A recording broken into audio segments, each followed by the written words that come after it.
Hello बच्चों, कैसे हो? आई होप आप सब अच्छे होंगे। स्पीड अप क्लासेस में आपका स्वागत है। कक्षा 12 की रसायन विज्ञान की कक्षा हम लोग संपन्न कर रहे हैं। तो इसमें हमने इससे पहले दो लेक्चर पढ़े थे। पहले में हमने पढ़ा था विलयन। पहले लेक्चर में हमने पढ़ा था विलयन कि सॉल्यूशन क्या है, हमने समझा था विलयन क्या है, विलयन कैसे बनते हैं, विलयन के कंपोनेंट क्या होते हैं, विलयन कितने प्रकार के होते हैं, वगैरह वगैरह हमने समझा था। दूसरे लेक्चर में हमने समझा था विलयन की सांद्रता को प्रदर्शित करने वाली विधियां। दूसरे लेक्चर में हमने कंसंट्रेशन के बारे में जाना था, यानी कि मास परसेंटेज क्या है, वॉल्यूम परसेंटेज क्या है, मास बाई वॉल्यूम परसेंट क्या है, पीपीएम में सांद्रता क्या होती है, मोल फ्रैक्शन कैसे काउंट करते हैं, मोलरता कैसे निकालते हैं, मोललता कैसे निकालते हैं, नॉर्मलता कैसे निकालते हैं, वगैरह सब हमने डिटेल में चर्चा की थी। तो आज जो हमें चर्चा करना है, आज का टॉपिक है हमारा सॉल्युबिलिटी। आज हमें क्या पढ़ना है? आज हमें पढ़ना है विलेयता। क्या पढ़ना है? विलेयता। आप लोगों की कुछ क्वेरीज आ रही थी कि सर हिंदी में बता दीजिए, इंग्लिश में कंटिन्यू कीजिए। तो इस समस्या से बचने के लिए मैंने पीपीटी जो बनाई है वो दोनों लैंग्वेज में कंप्लीट कर ली है। वो आपका हिंदी में भी रहेगा और आपका अंग्रेजी में भी रहेगा। तो आप अपनी सुविधा के अनुसार हिंदी अंग्रेजी दोनों में पढ़ सकते हैं। मैं कोशिश करूँगा कि दोनों हिंदी अंग्रेजी को समान रूप से कवर करते हुए चलें, ताकि आपको भविष्य में यदि कुछ पढ़ना पड़ रहा है रसायन विज्ञान में तो आपको लैंग्वेज बैरियर ना रहे, भाषा का कोई दिक्कत ना रहे। आप हिंदी में पढ़ें या अंग्रेजी में पढ़ें, सिमिलियर ही आपको फील हो। ठीक है, तो चलिए आप आज की क्लास शुरू करते हैं। शुरू करने से पहले आप क्लास को शेयर कर लीजिए अपने दोस्तों के साथ। आप जितने ज़्यादा लोग जुड़ते जाएंगे क्लास से, उतनी क्लास इंगेजिंग होती जाएगी और उतना मुझे पढ़ाने में और आपको पढ़ने में मज़ा आएगा। तो लाइक कमेंट शेयर करते चलिए, ठीक है, उसको बताने की आवश्यकता नहीं है। ठीक, तो चलिए शुरू करते हैं विलेयता। विलेयता क्या है? जैसे हमने पढ़ा था कि जब हम विलयन बनाते हैं तो सॉल्यूट को हम लोग सॉल्वेंट में डिजॉल्व करते हैं, यानी कि विलेय पदार्थों को विलायक में घोला जाता है। जैसे हमने एक चीनी ले लिया, चीनी एक पर्टिकुलर सब्सटेंस ले लिया, चीनी को हमने पानी में घोला, जब पानी में घोला तो आपका विलयन बन गया। ठीक, तो जो ये घोलने की प्रक्रिया है इसमें एक टर्म्स आता है विलेयता, सॉल्युबिलिटी। सॉल्युबिलिटी का मतलब है कि कितना चीनी कितने पानी में घुल सकता है। सिंपल से शब्दों में कहें कि विलेयता का मतलब क्या है कि यदि हमने एक गिलास पानी लिया तो उसमें कितना चीनी घुल सकता है, वही विलेयता। ठीक है, यानी कि विलेयता क्या है? Solubility, the maximum amount of solute can dissolve in a given amount of solvent. जो सॉल्वेंट का जो विलायक का दिया गया अमाउंट है, दिया गया वॉल्यूम है, उसमें सॉल्यूट का कितना वॉल्यूम डिजॉल्व हो सकता है, वही क्या है? विलेयता है। सिंपल सी बात समझे, विलेयता क्या है? वह अधिकतम मात्रा है जो किसी विलेय की किसी निश्चित तापमान पर, ठीक है, 100 ग्राम विलायक में घुलकर क्या बनाती है? संतृप्त विलयन बनाती है। यानी कि यदि हमने क्या ले लिया? 100 ml ले लिया। कितना ले लिया? 100 ml पानी ले लिया। क्या लिया? पानी। 100 ml पानी लिया। अब हम देखेंगे कि इसमें कितना चीनी घुल जाता है। जितना अधिकतम चीनी घुल जाएगा वही चीनी की क्या हो जाएगी? विलेयता। सपोज हमने 100 ml क्या ले लिया? अल्कोहल ले लिया। हमने देखा कि इस अल्कोहल में कितना आपका NaCl डिजॉल्व हो रहा है, जितना घुल जाएगा वही उसकी क्या हो जाएगी? विलेयता हो जाएगी। यानी कि विलेयता सीधा सीधा मतलब है कि अधिकतम मात्रा जितनी विलेय की घुल जा रही है, विलेय की अधिकतम मात्रा जितनी 100 ml विलायक में घुल जा रही है और विलयन क्या हो जा रहा है? संतृप्त हो जा रहा है, तो वही आपकी क्या कहला रही है? विलेयता कहला रही है। आई होप बात इतनी समझ में आ गई होगी। तो अब हम चर्चा क्या कर रहे हैं? हम लोग चर्चा कर रहे हैं लिक्विड सॉल्यूशंस की। आपके सिलेबस में आपको पढ़ने हैं द्रव विलयन। कौन से विलयन पढ़ने हैं? द्रव विलयन। द्रव विलयन का मतलब होता है आपका विलायक क्या रहेगा, द्रव रहेगा, और विलेय क्या रहेंगे, विलेय आपके ठोस, द्रव, गैस, तीनों रहेंगे। ठीक है, द्रव विलयन में मतलब विलायक द्रव रहेगा। तो जैसे द्रव का मतलब जैसे पानी, तो नॉर्मली हम पानी को ही विलायक लेके चलेंगे, जल सबसे अच्छा विलायक होता है, तो हम उसी को लेके चलेंगे। तो हम जल में ठोस घोल सकते हैं, अलग विलयन हो जाएगा, सॉलिड लिक्विड सॉल्यूशन हो जाएगा। द्रव में हम द्रव घोल सकते हैं, जल में अल्कोहल घोल सकते हैं, तो क्या हो जाएगा, लिक्विड लिक्विड सॉल्यूशन हो जाएगा। और जल में कोई गैस घोल सकते हैं, तो आपका गैसियस लिक्विड सॉल्यूशन हो जाएगा। तो इस प्रकार से हम 3 सॉल्यूशंस पढ़ने हैं। तो सबसे पहले जब हम सॉल्युबिलिटी टर्म्स की बात करते हैं, ठीक है, जब हम सॉल्युबिलिटी की बात करते हैं तो हम लोग पढ़ते हैं ठोसों की द्रव में विलेयता। ठीक है, solubility of solids in liquids. ठीक है, ठोस पदार्थों की द्रव में विलेयता। ठीक, यानी कि विलायक कौन है, द्रव है, और विलेय कौन है, ठोस है।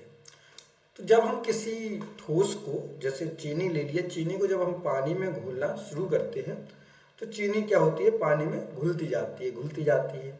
ठीक है, और पानी की सांद्रता क्या होती जाएगी, बढ़ती जाएगी। भाई जितना ज़्यादा विलेय घुलेगा उतना सांद्र होता जाएगा विलयन। हमने पढ़ा था कि सांद्रता का मतलब क्या होता है, कितना अमाउंट सॉल्यूट का उसमें डिजॉल्व हो चुका है, तो सांद्र होता जाएगा। और धीरे धीरे जब सांद्रता होती जाएगी, ठीक है, कुछ समय बाद ऐसी अवस्था आएगी कि अब विलेय का घुलना हो जाएगा बंद। क्या हो जाएगा, विलेय का घुलना हो जाएगा बंद। जब विलेय का घुलना बंद हो जाएगा तो वो अवस्था कहलाएगी संतृप्त अवस्था। क्या कहलाएगी, संतृप्त अवस्था। ठीक है, और संतृप्त अवस्था में क्या होता है कि विलेय घुलता नहीं है, और विलेय के ठोस कण क्या होते हैं, सतह से टकराकर अलग हो जाते हैं, और इस प्रक्रिया को क्या होने लगता है, क्रिस्टलन कहने लगते हैं। यानी कि संतृप्त अवस्था के बाद क्या होने लगता है, क्रिस्टलीकरण होने लगता है, क्रिस्टलाइजेशन होने लगता है। क्रिस्टलीकरण में क्या होता है, जो विघटन की दर होती है, जो डिजॉल्व होने की दर होती है, रेट ऑफ डिजोल्यूशन जो होता है, वो क्या होता है, क्रिस्टलन की दर यानी कि रेट ऑफ क्रिस्टलाइजेशन के इक्वल हो जाता है। ठीक है, यानी कि घुलने की, जितना चीनी घुलती है उतनी ही चीनी क्रिस्टलित हो जाती है, फिर जितना चीनी घुलती है उतनी क्रिस्टलित हो जाती है। ठीक है, तो जब ऐसा होता रहता है तो इनके बीच क्या होता है, एक डायनामिक इक्विलिब्रियम स्थापित हो जाता है। क्या हो जाता है, एक गतिशील साम्य स्थापित हो जाता है। ठीक है, गतिशील साम्य में क्या होता है, विलेय और विलायक मिलकर विलयन बनाते हैं, और विलयन फिर टूट के क्या बना लेता है, वापस विलेय विलायक में बना लेता है। यानी कि सिंपल सी बात समझो, आपने पानी लिया, पानी में क्या किया, चीनी घुलना शुरू की, तो चीनी घुलती जाएगी, घुलती जाएगी, घुलती जाएगी, एक समय ऐसा आएगा चीनी घुलना बंद हो जाएगी। और ज़्यादा यदि आप चीनी डाल दोगे तो क्या होगा, चीनी का क्रिस्टलीकरण होने लगेगा, यानी कि चीनी के अनडिजॉल्व, बिना घुले हुए क्रिस्टल बनने लगेंगे। और जब बिना घुलने हुए क्रिस्टल बनने लगेंगे तो उसी क्रिया को कहते हैं क्रिस्टलीकरण। और इसमें होगा क्या, जितना आपका चीनी घुलेगा उतना फिर क्रिस्टल बनेंगे, फिर क्रिस्टल घुलेंगे, फिर चीनी क्रिस्टल घुलेंगे और क्रिस्टल बनेंगे। यही काम आपका चलता रहेगा, यानी कि आपका एक साम्य हो जाएगा, एक इक्विलिब्रियम सेट हो जाएगा, और इसको कहते हैं डायनामिक इक्विलिब्रियम। ठीक है, तो इस अवस्था पर, इसी अवस्था पर, ठीक है, जो विलयन बनता है उसको कहते हैं सैचुरेटेड सॉल्यूशन। और इसी अवस्था पर जितना पदार्थ घुल जाता है, ठीक है, जितना विलेय क्या हो जाता है, घुल जाता है, उसी को कहते हैं विलेयता। क्या कहते हैं, विलेयता। यानी कि जो इक्विलिब्रियम है, जो डायनामिक इक्विलिब्रियम है, उस पर किसी विलयन में कितना विलेय घुला है, वही उस विलयन की क्या है, विलेयता है। निश्चित ताप पर कोई भी संतृप्त विलयन है, उसकी सांद्रता, ठीक, ही क्या कहलाती है, विलेयता कहलाती है। ठीक है, क्लियर बात। क्या है विलेयता concentration of the saturated solution at given temperature is known as solubility of the solute। ठीक, आई होप इतनी बात आपको बिल्कुल क्लियर हो गई होगी, एकदम समझ में आ गई होगी कि विलेयता है क्या, ठोसों की द्रव में विलेयता क्या है। चलिए आगे बढ़ते हैं। आगे हमको पढ़ना है द्रव में ठोस की विलेयता को प्रभावित करने वाले कारक, यानी कि वे बातें पढ़नी है कब चीनी ज्यादा घुलेगी, कब चीनी कम घुलेगी, कौन सा पदार्थ ज्यादा घुलेगा, कौन सा पदार्थ कम घुलेगा। इस चीज को हमें समझना है कि कौन से ऐसे फैक्टर हैं जो घुलने की क्रिया को, ठोस के घुलने की क्रिया को प्रभावित करते हैं। कब घुलने का दर बढ़ जाएगा, कब घुलने का दर कम हो जाएगा, इसको हमें समझना है। तो जो पहला फैक्टर है वो है आपका नेचर ऑफ सॉल्यूट, विलेय की प्रकृति। ठीक है, तो किसी पदार्थ की विलेयता क्या करती है, विलेय और विलायक दोनों की प्रकृति पर निर्भर करती है। यदि दोनों की प्रकृति एक जैसी है, दोनों ध्रुवीय हैं, दोनों कैसे हैं, पोलर हैं, तो अच्छे से घुलेंगे। दोनों नॉन पोलर हैं तो अच्छे से घुलेंगे। यानी कि कैसे हो, दोनों की प्रकृति सेम होगी तो क्या होगी, सॉल्युबिलिटी जो होगी वो क्या होगी, हाई हो जाएगी, अधिक हो जाएगी। ठीक है, कैसी हो जाएगी, हाई हो जाएगी। यदि दोनों की प्रकृति कैसी होगी, अपोजिट होगी, तो कैसी हो जाएगी, सॉल्युबिलिटी लो हो जाएगी। क्लियर बात। यानी कि विलायक और विलेय, जो चीज आप घोल रहे हैं और जिस चीज में घोल रहे हैं, दोनों का नेचर एक जैसा है। दोनों पोलर हैं तो अच्छे से घुल जाएंगे, दोनों नॉन पोलर हैं तो अच्छे से घुल जाएंगे, समान है तो घुल जाएंगे।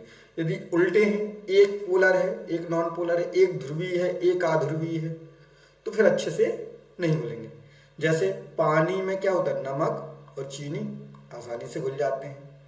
आयोडीन नहीं घुलता पानी में आसानी से, आयोडीन किस में घुलता है, कार्बन टेट्राक्लोराइड में आसानी से घुलता है। ठीक, तो आप सिंपल सी बात समझिए, इसमें एक है लाइक डिजॉल्व लाइक, यानी कि समान विलायक समान विलेय को आसानी से घुल लेता है। ठीक, क्लियर बात। पहला पॉइंट आपको समझ में आ गया होगा।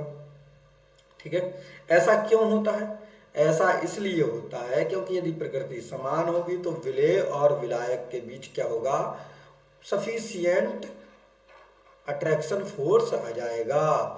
ठीक है, पर्याप्त आकर्षण बल हो जाएगा, एक दूसरे के मॉलिक्यूल को क्या करेंगे, अट्रैक्ट करेंगे। अट्रैक्ट करेंगे तो जल्दी डिजॉल्व हो जाएगा, जल्दी डिजॉल्व हो जाएगा तो ज्यादा मात्रा में घुलेगा, ज्यादा मात्रा में घुलेगा तो ऑटोमेटिकली बात है कि विलेयता क्या हो जाएगी, बढ़ जाएगी। सिंपल सी बात, क्या, लाइक डिजॉल्व लाइक। ठीक है, क्यों होता है ऐसा, क्योंकि इंट्रामॉलिक्यूलर फोर्सेस क्या हो जाते हैं, अलाउ करते हैं, स्ट्रांग हो जाते हैं इंट्रामॉलिक्यूलर फोर्सेस, इसलिए क्या होता है, विलेयता बढ़ जाती है। चलो आगे बात करते हैं। जो दूसरा पॉइंट है आपका वो है डाइलेक्ट्रिक कांस्टेंट, विलायक का डाइलेक्ट्रिक कांस्टेंट। ठीक है, अब जिस विलायक का डाइलेक्ट्रिक कांस्टेंट जितना ज्यादा होता है उसमें किसी पदार्थ के घुलने की टेंडेंसी उतनी ज्यादा होती है। समझो, अच्छे विलायक होने का पहचान क्या है, कोई अच्छा विलायक है इसका मतलब उसका डाइलेक्ट्रिक कांस्टेंट क्या है, ज्यादा है। ज्यादा है तो घुल जाएगा, सिंपल सी बात। यानी कि क्या है, किसी विलयन का अधिक डाइलेक्ट्रिक कांस्टेंट रखने वाले विलायक विलेय को आसानी से घुल देते हैं। ठीक है, आसानी से घुल देते हैं तो क्या होता है, विलायक में अधिक घुलते हैं, सिंपल सी बात। ठीक है, और ये मोस्टली किस में लागू होता है, ये है आयनिक कंपाउंड्स के लिए। यदि आप आयनिक कंपाउंड्स को डिजॉल्व कर रहे हैं, ठीक, तो वहां पर ये ज्यादा फैक्टर करता है, क्योंकि डाइलेक्ट्रिक कांस्टेंट क्या होता है, आयनाइजेशन में हेल्प करता है, आयनन में मदद करता है। और जितना ज्यादा आयनन उतना ज्यादा डिजोल्यूशन, उतना ज्यादा घुलना, जितना ज्यादा आयनों का बनना उतना ज्यादा घुलना। तो बेसिकली डाइलेक्ट्रिक कांस्टेंट सबसे ज्यादा हेल्पफुल किस में है, आयनिक कंपाउंड में। कोवेलेंट कंपाउंड्स में भी ये हेल्पफुल है बट नॉट। चलिए, जैसे सबसे अधिक डाइलेक्ट्रिक कांस्टेंट किसका होता है, water has a high dielectric constant. सबसे अधिक किसका है, पानी का है, इसलिए पानी क्या है, बहुत अच्छा विलायक है, अच्छा विलायक है। चलो आगे बढ़ते हैं। तो पॉइंट नंबर तीसरे की ओर आते हैं। तीसरा बिंदु जो आपको विलेयता को प्रभावित करता है वो है टेम्परेचर, तापमान। तापमान क्या है? जब आप तापमान बढ़ाते हैं तो क्या होता है, कणों की ऊर्जा बढ़ जाती है। जब ऊर्जा बढ़ जाती है तो कणों के बीच गैप हो जाता है। ठीक है, आपने पानी का ताप बढ़ाया तो पानी के कणों की ऊर्जा बढ़ेगी, ऊर्जा बढ़ेगी तो कणों के बीच क्या हो जाएगा, गैप हो जाएगा, उनके बीच की दूरी बढ़ जाएगी। बीच की दूरी बढ़ जाएगी मतलब उनके बीच में जगह ज़्यादा हो गई। अब जगह ज़्यादा हो गई तो घुलना क्या हो जाएगा, आसान हो जाएगा। क्या हो जाएगा, आसान हो जाएगा। वैसे ही ठोस पदार्थों में होता है। ठोस पदार्थों में क्या होगा, ठोस पदार्थ को जब गर्म होंगे, जब उनका तापमान बढ़ेगा तो उनकी टेंडेंसी कहाँ की ओर जाएगी, द्रव बनने की ओर। कहाँ की ओर जाएगी, लिक्विडिफिकेशन की ओर। जब लिक्विडिफिकेशन होगा उनका तो क्या हो जाएगा, वो जब उनकी मेल्ट होने लगेंगे वो मेल्ट होने पर जल्दी घुल जाएंगे। यानी कि तापमान बढ़ाने पर क्या होगा, तापमान बढ़ाने पर सामान्यतः विलेयता बढ़ जाती है। जैसे गर्म पानी में चीनी ठंडे पानी की मात्रा में ज़्यादा घुलती है। चीनी लिया आपने, क्या किया, ठंडे पानी में घोला तो ज़्यादा घुलेगी, या गर्म पानी में घोलेंगे तो ज़्यादा घुलेगी। आप कहेंगे गर्म पानी में ज़्यादा घुलेगी। क्यों, रीजन आपको पता है, क्या हो गया, कणों की ऊर्जा बढ़ गई। ठीक है, तो यहाँ हमने पढ़ लिया, क्या पढ़ लिया, हमने कंप्लीट कर लिया कि ठोसों की विलेयता, यानी कि ठोस की द्रव में विलेयता। ये बात हमने डिटेल में समझ ली, कोई दिक्कत? ठीक, और हमने इसको प्रभावित करने वाले कारक भी देखे कि विलेय की प्रकृति क्या हो, ठीक है, विलायक कैसा हो, ठीक है, और तापमान, ये सब इसको प्रभावित करने वाले कारक हैं। दाब ज़्यादा इस पर प्रभाव नहीं डालता, दाब का ठोसों की विलेयता पर कोई प्रभाव नहीं होता, इसलिए दाब को हम नहीं पढ़ेंगे। तो चलिए आगे बढ़ते हैं। आगे है solubility of gas in liquids, यानी कि द्रव में गैस की विलेयता। अब हमने कोई द्रव पदार्थ लिया, उसमें गैस घोल दी, जैसे पानी में हमने ऑक्सीजन घोल दी। क्या किया, पानी में ऑक्सीजन घोल दी, तो इसको कहते हैं द्रव में गैस की विलेयता। ठीक है, लगभग सभी गैसें क्या होती हैं, पानी में घुल जाती हैं, लेकिन सबकी घुलनशीलता, डिसोल्यूशन प्रोसेस अलग अलग होती है। ठीक है, जैसे पानी में घुली ऑक्सीजन जलीय जीवों के लिए क्या होती है, आवश्यक होती है। कुछ गैसें कार्बनिक विलायकों जैसे एथिल अल्कोहल और बेंजीन में भी घुल सकती हैं। ठीक, यानी कि गैसें क्या होती हैं, द्रव में घुल जाती हैं। मेन बात क्या है, अब ऐसा कैसे घुलती हैं उसको समझ लेते हैं। ठीक है, किसी विशेष द्रव में गैस की विलेयता, गैस का वह आयतन है जो एकांक आयतन द्रव में घुलकर संतृप्त विलयन बनाता है। ठीक है, जब तापमान कितना हो, तापमान समान हो, तो आपने क्या के लिया, 1 सीसी क्या लिया, द्रव लिया। क्या ले लिया, 1 सीसी द्रव लिया, और इसमें जितना गैस घुला है, जितना गैस घुला है वही क्या है, गैस की विलेयता है। वही क्या है, गैस की विलेयता। सिंपल सा बात समझो, आपने दाब कितना ले लिया, एक वायुमंडल, दाब कितना लिया, 1 एटमॉस्फेरिक, टेम्परेचर रखा समान, आपने 1 सीसी, 1 क्यूबिक सेंटीमीटर क्या ले लिया, पानी ले लिया। उसमें जितनी ऑक्सीजन घुल जाए वही क्या है, पानी में ऑक्सीजन की विलेयता है। क्लियर बात। अब इस विलेयता को व्यक्त करने के लिए क्या कहते हैं, अवशोषण गुणांक का प्रयोग करते हैं, एब्जॉर्प्शन कांस्टेंट। जब हम अवशोषण पढ़ेंगे तो बात करेंगे, अभी सिर्फ इतना समझ लो, गैसों की विलेयता को यदि हमें प्रदर्शित करना है तो हम एब्जॉर्प्शन कांस्टेंट से, अवशोषण गुणांक से प्रदर्शित कर सकते हैं, और इसी को हम मोलैरिटी और मोल फ्रैक्शन से भी प्रदर्शित कर सकते हैं। ठीक है, यानी कि गैसों की द्रव में विलेयता को यदि हमें प्रदर्शित करना है तो हम अवशोषण गुणांक से प्रदर्शित कर सकते हैं, और मोलरता और मोल प्रभाव से भी प्रदर्शित कर सकते हैं। आई होप आपको बात समझ में आ गई होगी। चलिए आगे बढ़ते हैं। आगे बात करते हैं द्रवों में गैसों की विलेयता को प्रभावित करने वाले कारक, factors affecting the solubility of gases in liquids. कौन से ऐसे कारक हैं जिनसे गैसों की विलेयता प्रभावित होती है। कब गैसों की विलेयता बढ़ती है, कब गैसों की विलेयता घटती है, ये अब हमें जानना है। ठीक, तो पहला जो फर्स्ट फैक्टर है वो है नेचर ऑफ गैस। पहला क्या है? नेचर ऑफ गैस, गैस की प्रकृति। ठीक है, तो जो गैसें विलायक के साथ क्रिया करती हैं वे ज़्यादा घुलती हैं और जो क्रिया नहीं करती वे कम घुलती हैं। सिंपल सी बात देखें, सपोज आपका क्या है, NH3 है, नाइट अमोनिया है, इसको पानी में घोलोगे तो क्या हो जाएगा, ये इससे रिएक्ट करेगी तो क्या हो जाएगी, अधिक घुलेगी। क्या हो जाएगी, अधिक घुल जाएगी। और यदि हमने यहीं पर क्या ले लिया, नाइट्रोजन गैस ले ली, नाइट्रोजन गैस पानी से क्रिया करेगी, नाइट्रोजन गैस पानी से क्रिया करेगी, नहीं करेगी, तो क्या हो जाएगी, ये कम घुलेगी। सिंपल सी बात समझ में आई। यदि गैसेस जो हैं वो सॉल्वेंट से रिएक्ट कर रही हैं, यदि जो गैसें हैं अपने विलायक से क्रिया कर रही हैं तो उनकी विलेयता बढ़ जाएगी, और क्रिया नहीं कर रही हैं तो विलेयता नहीं बढ़ेगी, कम हो जाएगी। जैसे CO2 है, HCl है, NH3 है, ये पानी में ज़्यादा घुलेंगी क्योंकि ये क्रिया करती हैं। O2 है, N2 है, H2 है, ये क्रिया नहीं करती हैं तो ये कम घुलेंगी। चलिए दूसरे पॉइंट की ओर आते हैं। दूसरा है विलायक की प्रकृति, नेचर ऑफ सॉल्वेंट। ठीक, तो गैसों की विलेयता विलायक पर निर्भर करती है। ठीक है, जैसे कुछ गैसें पानी में अधिक घुलती हैं और कुछ गैसें कार्बनिक विलायकों में अधिक घुलती हैं। इसका मतलब अभी हमने पढ़ा था, क्या पढ़ा था, हमने पढ़ा था कि लाइक डिजॉल्व लाइक, यानी कि इसके बीच मॉलिक्यूलर फोर्सेस समान है, यानी कि दोनों पोलर हैं, पोलर पोलर क्या हो जाएंगे, हाई हो जाएगी विलेयत सॉल्युबिलिटी। ठीक है, दोनों नॉन पोलर हैं,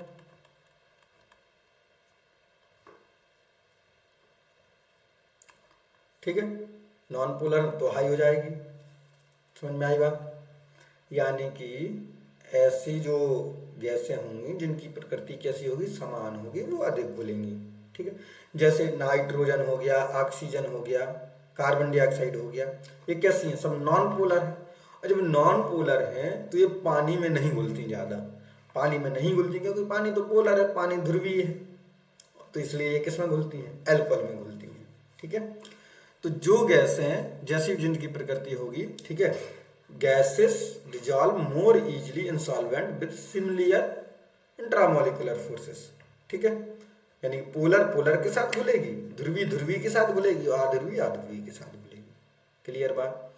नंबर थर्ड पॉइंट है टेम्परेचर, तापमान। तो भैया यहाँ पर हो गया गड़बड़। हमने जब ठोस घोला था, किसमें घोला था, द्रव में, और हमने बढ़ाया था ताप, ताप बढ़ाया तो याद करो क्या हो गया था, विलेयता बढ़ गई थी। क्या हुआ था, विलेयता बढ़ गई थी। हमने देखा था चीनी गर्म पानी में ज्यादा घुल रही थी और चीनी ठंडे पानी में कम घुल रही थी, लेकिन यहां पर क्या हो गया, खेल हो गया खराब, खेल हो गया गड़बड़, यहां पर हो गया उल्टा पड़ गया। यानी कि यदि तापमान बढ़ाएंगे तो गैसों की विलेयता क्या हो जाएगी, कम हो जाएगी। तापमान बढ़ाने पर ठोसों की विलेयता क्या हो जाती है, बढ़ जाती है। लेकिन वहीं तापमान बढ़ाने पर गैसों की विलेयता क्या हो जाती है, घट जाती है। मुद्दा क्या है, जब ताप बढ़ाते हैं तो सॉलिड कहाँ की ओर चले जाते हैं, मेल्ट होने की ओर जाते हैं, उनके अणुओं के बीच का डिस्टेंस बढ़ता है, उनका एक्सपेंशन होता है, तो उनकी विलेयता बढ़ती है। परंतु गैसों में ऐसा नहीं होता। जब गैसों का ताप बढ़ाएंगे तो गैसों के पास ज्यादा ऊर्जा आएगी, गैसें ऑलरेडी एक्सपेंस हो रही हैं, ऑलरेडी उसमें प्रसार का गुण है। जब उनके पास ऊर्जा आएगी तो और ज्यादा ऊर्जा आएगी, और ज्यादा ऊर्जा आएगी, तो वो द्रव से ही बाहर भाग जाएंगे, घुलेंगे ही नहीं। ऑक्सीजन में क्या है, भागने का गुण पहले ही से है, और ऊर्जा यदि मिल जाए तो क्या हो जाएगा, फिर वो पानी से छोड़ के भाग जाएगा। क्या हो जाएगा, पानी से छोड़ के भाग जाएगा। तो विलेयता क्या हो जाएगी, कम हो जाएगी। सिंपल सी बात समझ में आई। ठोस पदार्थ घुला है, ताप बढ़ा रहे हो तो विलेयता क्या हो जाएगी, बढ़ेगी। लेकिन यदि गैस घुला है और आप ताप बढ़ा रहे हो तो विलेयता क्या हो जाएगी, घट जाएगी। ठीक है, समझ आ गई बात। आगे बढ़ते हैं। नंबर चौथा फैक्टर है दाब। तो द्रव में गैस की विलेयता क्या होता है, दाब बढ़ाने पर बढ़ जाती है। दाब बढ़ाओ विलेयता बढ़ेगी, दाब बढ़ाओ विलेयता बढ़ेगी। बात समझ में आई। और इसको हम डिटेल में आगे डिस्कस करेंगे अगले लेक्चर में। लेक्चर का नाम होगा हेनरीज लॉ, हेनरी का नियम। दाबों का क्या प्रभाव पड़ता है गैसों की विलेयता पर, इसको डिटेल में डिस्कस करेंगे, न्यूमेरिकल से समझेंगे, बेहतरीन तरीके से समझेंगे हेनरी के नियम में। ठीक है, तो आज हमने क्या क्या पढ़ा, आज हमने सबसे पहले पढ़ा विलेयता की परिभाषा। तो जरा मुझे बताओ विलेयता क्या होती है, विलेयता क्या होती है, विलेयता क्या होती है। विलायक की हमने एक निश्चित मात्रा ले ली और संतृप्त विलयन बनाया। क्या बनाया, संतृप्त विलयन। तो जितना विलेय उसमें घुला होगा वही क्या कहलाएगी, विलेयता। उसके बाद हमने पढ़ा ठोस की द्रव में विलेयता। क्या पढ़ा, ठोस की द्रव में विलेयता। और फिर हमने पढ़ा इसको प्रभावित करने वाले कारक। तो हमने पढ़ा विलेय भी प्रभावित करता है, विलेय की प्रकृति, फिर विलायक की प्रवृत्ति भी।